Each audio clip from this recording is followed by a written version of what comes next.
saya ingin dapatkan jawaban. Kapan kegaduhan itu bisa destruktif dan kapan sebuah kegaduhan itu bisa positif atau mungkin konstruktif? Akan menjadi destruktif kalau tidak ada pengambilan keputusan. Kita hanya berada di bawah suatu pusaran air yang terus berputar-putar dan akhirnya tidak jalan. Rapat sudah diputuskan, saya mau groundbreaking tanggal sekian, kalau ada masalah kita akan lakukan, ini, tanggal sekian sudah mulai ya. Begitu groundbreaking, ada yang nggak beres dan saling menyalahkan, yang seharusnya saling menolong.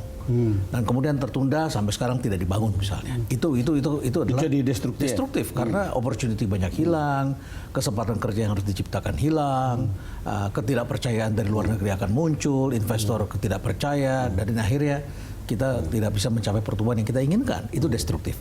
Kapan akan menjadi positif?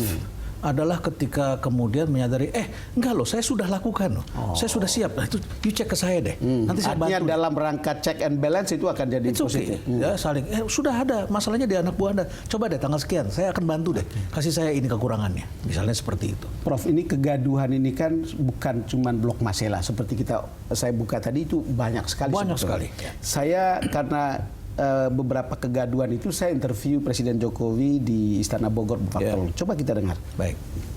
Di lapangan saya lihat ada beberapa bagian dari kabinet ini agak gaduh atau berisik begitu. Bapak bagaimana melihat atau mendengar? Ya, sesuatu yang biasa, itu dinamika. Orang per orang kan punya karakter sendiri-sendiri. Yang paling penting masih dalam kontrol saya. Yang paling penting masih melaksanakan visi yang saya berikan. Kemudian yang ketiga juga, ya setiap menteri ini kan mempunyai gaya sendiri-sendiri. Ada yang gayanya keroncong, silahkan. Ada yang gayanya dangdut, ya silahkan. Ada jazz, ada dangdut. Ada yang gayanya rock, ya silahkan. Memang ada karakter sendiri-sendiri. Kenapa harus saya atur-atur dengan semuanya harus rock? Kayak presidennya kan nggak seperti itu. Kan tidak harus seperti itu. Tetapi kalau sudah melenceng dari visi, ya memang langsung saya tegur. Prof Renald, saya datang ke Bogor itu dan saya merasa pada saat itu pertanyaan saya yang paling penting itu ini. Dari 1 jam pembicaraan, saya ingin dapatkan jawaban dari beliau dan ternyata jawabannya seperti ini.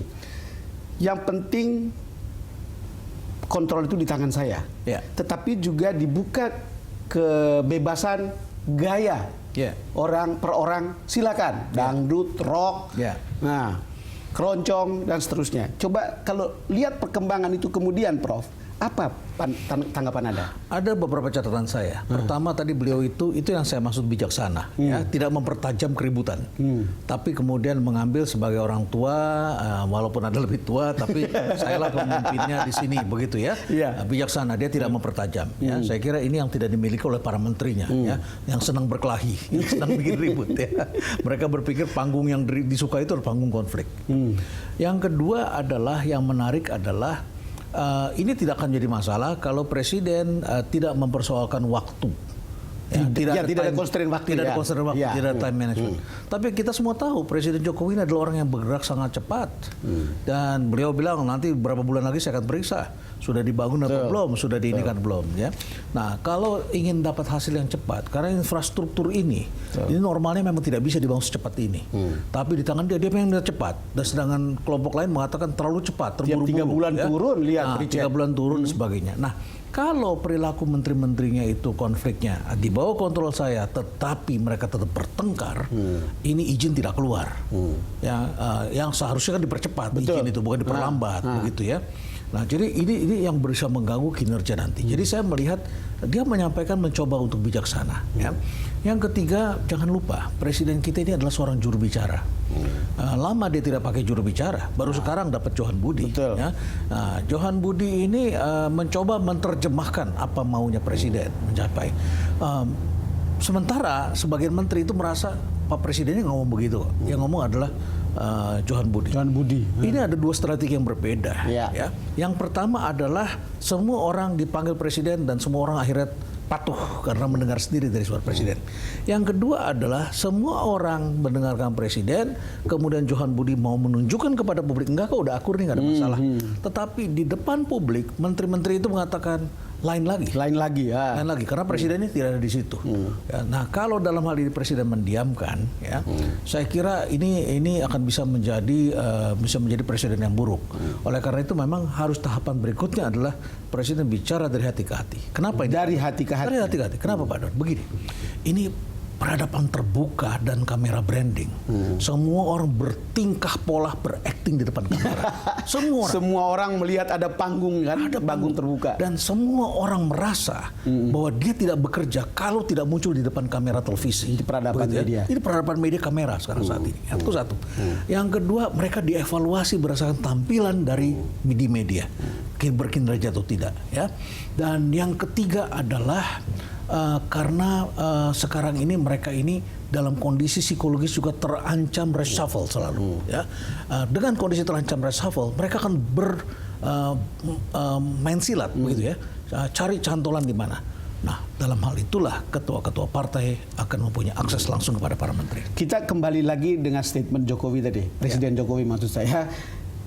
Ketika terakhir ini beliau bicara di Palembang, ini soal kegaduhan ini. Kita mau lihat, Prof, lihat apakah ada yang berubah dari situ. Ya, baik. Coba. Saya sampaikan yang namanya kabinet itu solid, sudah. Yang prinsip satu harus sesuai dengan visi presiden, udah. Apakah Ya. Pak Presiden akan Masih seperti dulu kelihatannya itu, Prof. Ya. Jadi yang prinsip itu masih sesuai dengan visi presiden. Jangan lupa Pak Don, undang-undang yang dipegang oleh masing-masing kementerian berbeda-beda.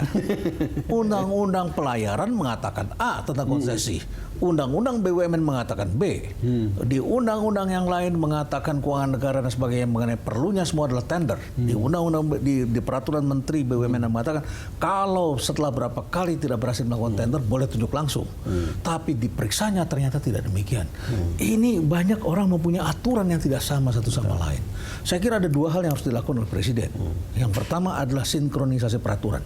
Betul. Karena ini adalah tidak sinkron. Kan sudah ada regulasi-regulasi kan untuk sinkronisasi. Tapi yang lama ini tidak dibuat. Betul.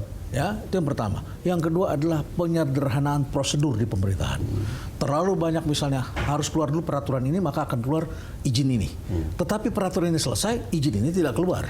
Ini kan Betul. banyak sekali dibikin berbelit-belit karena disitulah sebetulnya sumber pendapatan dari orang-orang tertentu selama bertahun-tahun. Jadi kalau memang bisa dipersulit, kenapa dipermudah? Kenapa dipermudah? Ya. Prof, kembali ke soal, saya kembali lagi saya ingat ke Istana Bogor itu. Saya bertanya pada waktu itu soal kegaduhan seperti apalagi sudah makin banyak. Pertanyaan saya pada waktu itu adalah soal apakah ini tidak akan menimbulkan pertanyaan tentang capability seorang presiden. Kan ini kan soal capability memimpin. Tiba-tiba anak buah ngomong seperti itu padahal sudah dibilang nggak boleh misalnya. Secara manajemen bagaimana? Saya tidak meragukan capability Presiden Jokowi. Karena apa yang kita lihat di Solo, apa yang kita lihat dalam tindakan-tindakannya banyak hal yang saya kira menarik itu dilakukan. Ya. Tetapi saya kira dalam hal ini, ya, dalam hal bagaimana memimpin sebuah negara yang besar dan sangat beragam ini, memang kita menghadapi suatu kompleksitas yang luar biasa. Ya. Saya bicara dengan seorang ahli sejarah dan dia mengatakan presiden yang baik di Indonesia itu harus memiliki paling tidak kabinetnya setidak-tidaknya ada 13 suku utama di Indonesia. Harus setidak-tidaknya 13 suku utama. Dan akhirnya kita lihat sejak dulu sampai sekarang semuanya tuh ada Bataknya, ada Acehnya, ada Padangnya, Minangnya ya, ada Jawanya, ada Jawa Sundanya, ada Bantennya dan seterusnya sampai ke Indonesia Timur.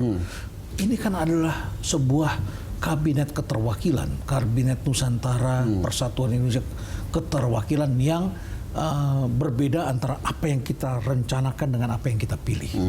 Jadi capability kita selanjutnya ditentukan oleh setelah kita memilih dengan beragam itu, suku-suku merasa adem ayem ya, bahwa ada orang merasa saya, terwakili. ada keterwakilan. Selanjutnya adalah bagaimana menata orkestrasi ini, yang orang Aceh dengan suaranya seperti ini, ya, Bataknya suaranya tinggi, ya, bagaimana kita turunkan, yang satu yang Jawanya yang lembut kita naikkan sedikit, sehingga ini musik ini menjadi indah terdengar. Jadi dan itu ditentukan oleh konduktornya.